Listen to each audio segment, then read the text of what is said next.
নেত্রীর যদি একটা দুর্নীতি ওনারা প্রমাণ করে দিতে পারে কাগজে কলমে, আমি আওয়ামী লীগের থেকে ইস্তফা দিব, এটা আমি কথা দিচ্ছি। মাননীয় জননেত্রী শেখ হাসিনাকে দেশ থেকে বিতাড়িত করার পরবর্তী সময়ে আমরা দেখেছি 3 লক্ষ মানুষ বেকার হয়ে গিয়েছে।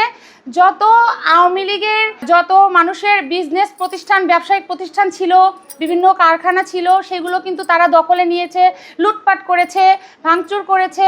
এটার কারণে সবকিছু বন্ধ হয়ে গিয়েছে।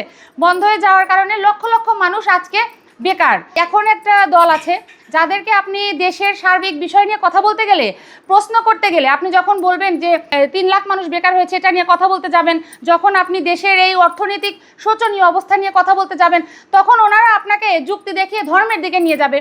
আমার যখন ধর্মের যুক্তিতে পারবে না, তখন আপনাকে ভারতের ডালা ট্র্যাক দিয়ে ওই যুক্তিতে নিয়ে যাবে।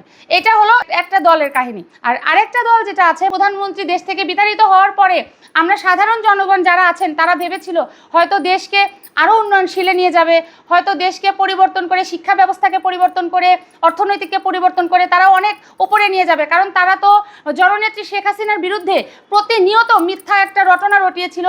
মানুষের মনের ভিতরে জননেত্রী শেখ হাসিনার বিরুদ্ধে একটা ক্ষোভ তৈরি করে দিয়েছিল। উনি দুর্নীতিবাজ, এই যে পদ্মা সেতু বিভিন্ন প্রকল্প করে উনি লক্ষ লক্ষ কোটি টাকা বিদেশে পাচার করেছেন, এই ধরনের বিভিন্ন মিথ্যাচার ওনার বিরুদ্ধে করে জনগণকে খেপিয়ে তুলেছিল।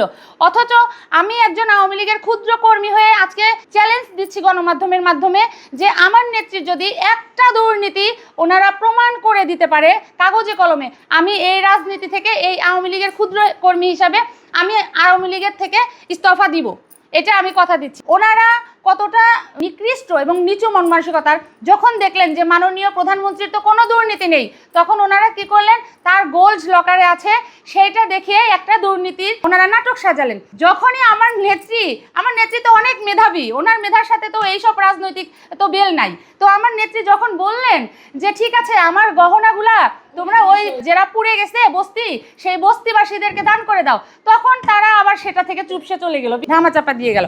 এইভাবেই আমার নেত্রীর বিরুদ্ধে সেই প্রথম থেকে তাকে পদত্যাগ করানোর আগ পর্যন্ত থেকে এখন পর্যন্ত যত কিছু ঘটেছে সব কিছু কিন্তু মিথ্যাচার। উনি পদ্মা সেতুতে দুর্নীতি করেছে, কিন্তু আমরা কি পদ্মা সেতুর নিচ থেকে মাটি কাটতে গিয়েছি? কিন্তু বর্তমান সরকারের লোকজন কিন্তু পদ্মা সেতুর নিচ থেকে মাটি কাটতে গিয়েছে। মানে ওনারা প্রকল্প তৈরি করতে পারবে না, বাস্তবায়ন করতে পারবে না, কিন্তু যেগুলো বাস্তবায়ন আছে সেইগুলো কিভাবে ধ্বংস করা যায়, সেইগুলো কিভাবে ধ্বংসের দ্বার প্রান্তে নিয়ে যাওয়া যায়, শেষ প্রান্তে নিয়ে যাওয়া যায়, সেটার জন্য ওনারা উঠে পড়ে লেগেছে।